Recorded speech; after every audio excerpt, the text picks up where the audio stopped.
Hello everyone, in this video, I will be showing you how to add debit card to Google Wallet. First, you have to launch your wallet application, which is this one.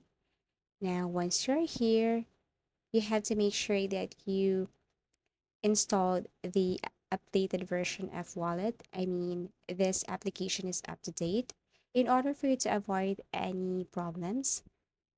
Okay, then once you're here, you have to click this plus icon, add wallet. So after you click this one, you have some options here.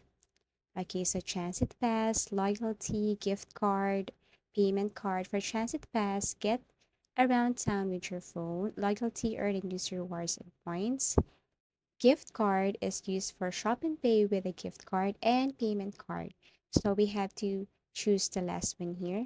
So all you have to do is to click that one. Then they will ask some information about your card.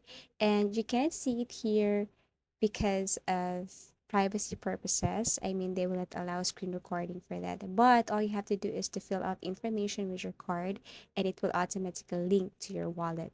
So once your debit card is linked to your wallet, then you can use it anytime or anywhere.